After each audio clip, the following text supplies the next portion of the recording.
If you haven't guessed by now, this is a Phil Collins channel, but today we're going to talk about my favorite Peter Gabriel songs. Now, this isn't the official best top 10 Peter Gabriel songs, solo songs, but I think it is. Thanks for watching. Thanks to our patrons who support this channel week after week. And today we're going to take a little bit of a Phil Collins break, although you will notice that some of the sounds of the Peter Gabriel solo songs that I like are very similar to some of the vibe of the mid-tempo, slower Phil Collins solo songs that I like. In fact, all of the songs we're talking about today are sounds that are very similar. You'll notice that, but they're different from the Genesis era. They're not in any way connected to the Genesis era. They come from this era where Peter created his own sound, a sound that I think he's now known for. And I don't really hear other people replicating that. Three things before we dive in. Number one is I want you to tell me what I'm missing. So after you see my list, I do want to hear from you. I want to hear your list. But at the same time, I want you to look at my top 10 and go, Scott, you probably should listen to this song. There's albums like Up. I'm not very familiar with. Us, I am more familiar with. Obviously, the new one. The first four records, I'm getting to learn more. And so I think if there's anything from a soundtrack or from Up or Us even that you think should have been on my list based on what I've presented to you, then please let me know in the comments. Number two is you're going to hear a common thread. As I mentioned at the top of this episode, there is a sound to all of most of these songs. There is this kind of like tribal beat, this like backbeat. IO has a ton of this. I see Peter Gabriel's catalog, and you tell me if this is true. The first four albums are like post The Lamb. I mean, I think that DIY record, Scratch, is very more the Lamb, but more accessible, like shorter versions of. It's like heading in that direction. And I feel like his whole first four albums are just kind of discovering things. We have very melodic stuff, and then we have very kind of aggressive stuff like Intruder. It's almost like Tom Waits' catalog, where like some songs are really beautiful and some songs are a little bit more aggressive. And then at from Us, Up, and IO, there's a shift and things are a little bit more softer edges. His voice is softer. They're far more melodic, a lot of prettier instruments, memorable tunes, and the percussion is less aggressive. It's more like a more tribal, more world music influences happening, drum machines and tablas, but not in the 80s style of drum machines of Phil Collins. Anyway, you're just going to hear a thread, because as I made this list, I was like, wow, these songs are all very similar. In fact, these 10 songs could make their own album and it would flow together nicely. And the third little caveat here is there's a couple of, I've picked up five songs that didn't make my list. So before we dive into my top 10, I want to just give you five that, I was trying to squeeze into the list. Red Rain, I really like Red Rain. Come Talk to Me, also really like Come Talk to Me. I love the live version. That didn't make my list. San Jacinto, it's cool. It's beautiful. I'm spending more and more time enjoying that song because it's it's a deep song, It didn't make my list. Four Kinds of Horses, really love that song. Very dark and mysterious. And as a single, it was really exciting to hear. Very much like The Court. Very close to making my list, but it didn't. And then Family Snapshot, and one of those songs from the first four records that could have maybe made it into the next four records just because of how melodic and really beautiful it is. Those songs didn't make my list, just so you know. Okay. And again, you're going to say, well, Scott, you're missing like some of his absolute classic songs. I get that. This is my list. I want to see your list. These are my absolute favorite Peter Gabriel songs. And I would say a great Peter Gabriel song beats out some of the Phil Collins catalog. That's what's so incredible about being a fan of Genesis, Phil Collins, Peter Gabriel, Mike and the Mechanics, Tony Banks solo, Steve, just everything that is all encompassing. I've said it before. I think it's a superpower to be able to enjoy and to be able to enjoy The Lamb and to be able to enjoy both sides and to be able to enjoy The Geese and the Ghost. To have that ability to love all of those albums, it just means you have a wealth of stuff to listen to. Coming in at number 10, that voice again. This is like the throwaway tune from but it's probably one of the best songs. I did a review of So a couple months ago. It's just a great melody. It really proves why So is such a good album, and if not one of the greatest albums of all time in its consistency. With the exception of Big Time, I find Big Time to be very abrasive and kind of out of the flow of the album. But So is such a fantastic album, and it's proven by what would be considered like a non-single, a B-side, an album cut to be this good as That Voice Again. It's on my list at number 10. Number 9, and this might be higher on people's list. It's such a beautiful song, but it's Secret World from the album Us, a live staple. And I've never seen Peter live. I'd love to see him live. But I've watched lots of videos of Secret World being performed live, and it's stunning. And I think, I feel like it's like almost like a premature, like there's something about it that bothers me in that, like, it's the buildup. Da-na-na-na, da-na-na-na. It just, you feel like it's going to explode into this big Coldplay chorus. And then it kind of just like, it goes up, up, up, up. What was it we were thinking of? And that's kind of it. You know what I mean? So I absolutely love the tune. I just feel like the pre-chorus leads to nowhere. Does that make sense? That's like my opinion. And I feel like that opinion might change over years. I'm trying to listen to it more, but the whole song and the drums are so cool. They're kind of like 90s Phil Collins style drums. I love this song so much.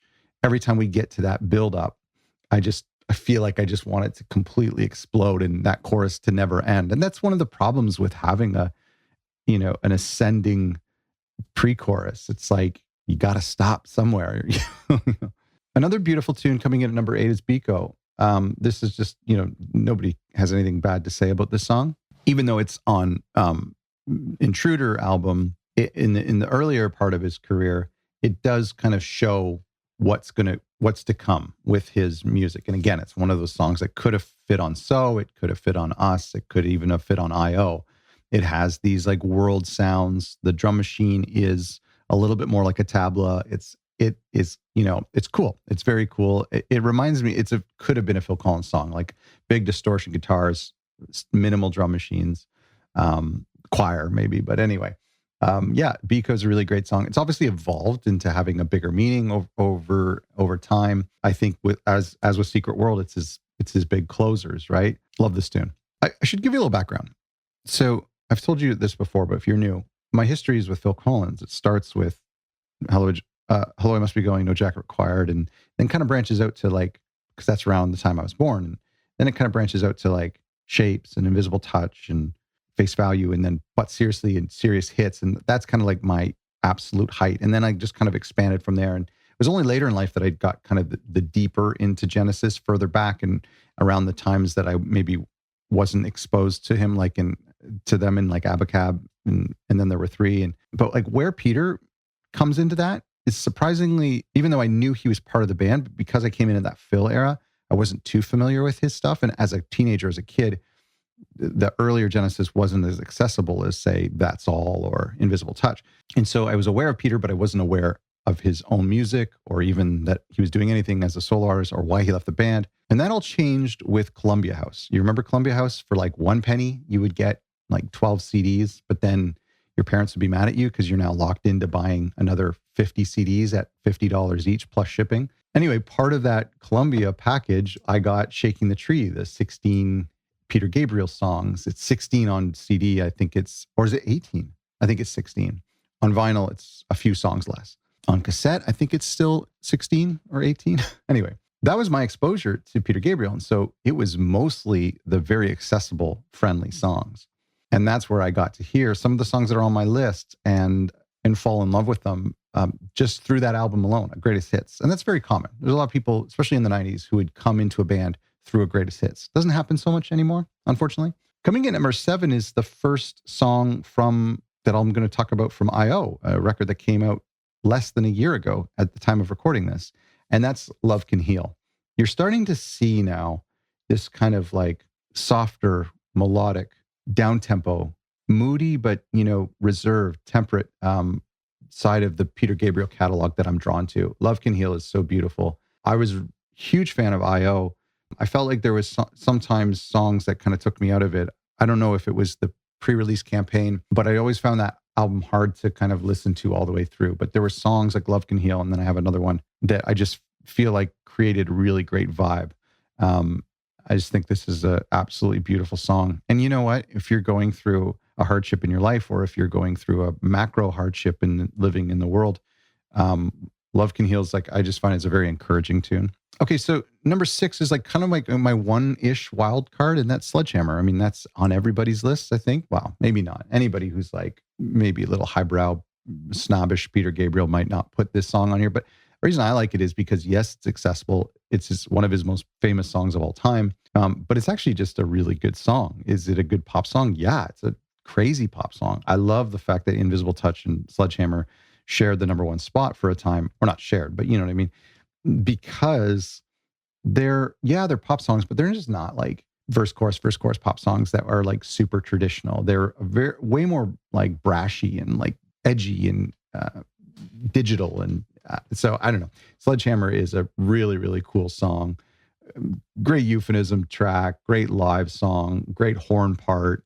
I guess you could probably say, okay, wait a second, isn't this a little bit more Phil Collins-y? Isn't this a little bit more studio-y than some of the other stuff, like In Your Eyes and Biko and Red Rain? Does this stand out a little bit? And but that's, I don't know. I think it's a great song. I never get tired of hearing it. Coming at number 5, let's go back to I.O. and the song "This Is Home." This is probably my favorite song from I.O. Just these like the drum beat, that locked in groove. That song could just go on forever, and I have no issues with that. Absolutely stunning chorus, stunning melodies.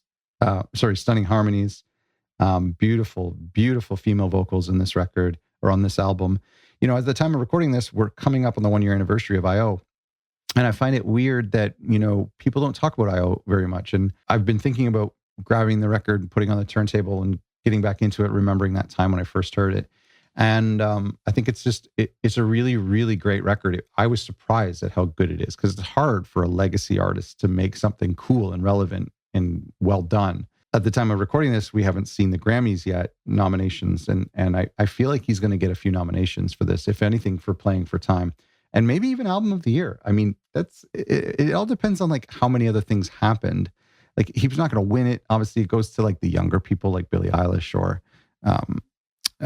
Chappell Roan or whatever. But like, so I filmed this video here that I'm editing right now, filmed it yesterday, and the Grammy nominations came out today, and I didn't know they were coming out today.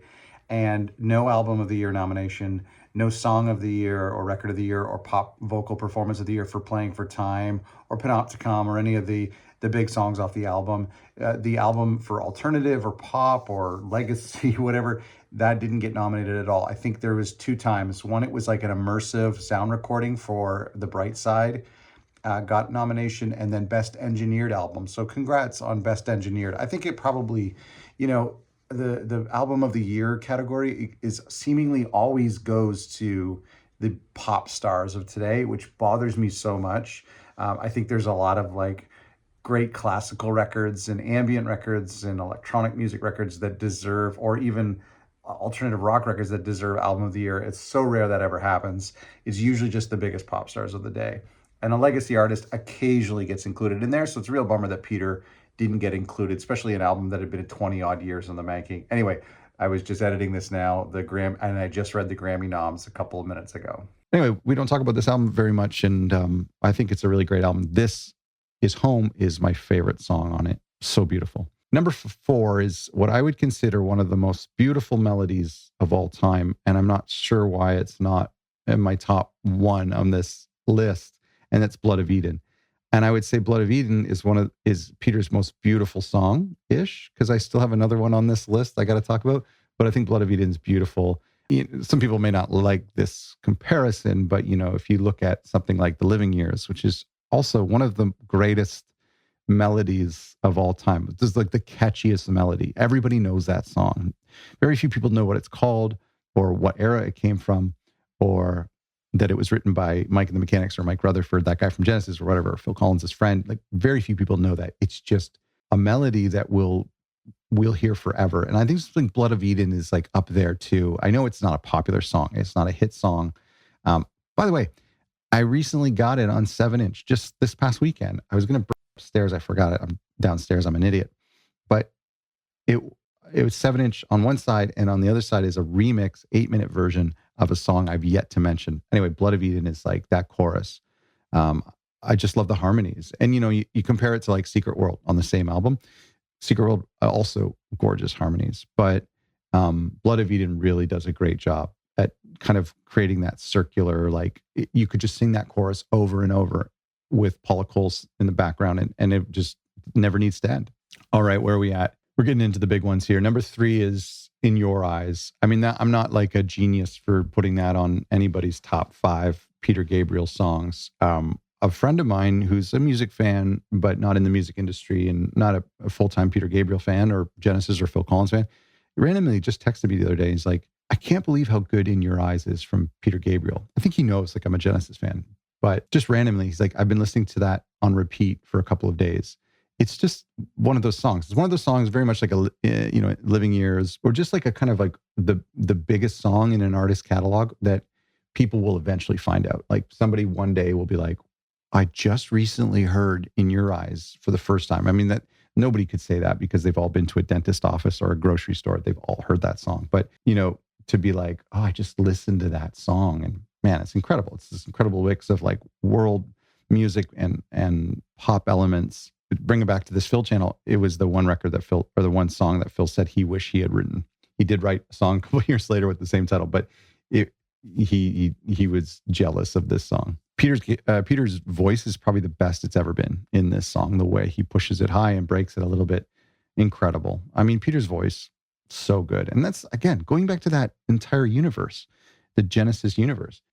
They got a record deal because of Peter's voice. Peter's voice at such a young age was bizarre. Like it was like, how much has he smoked as a 14-year-old?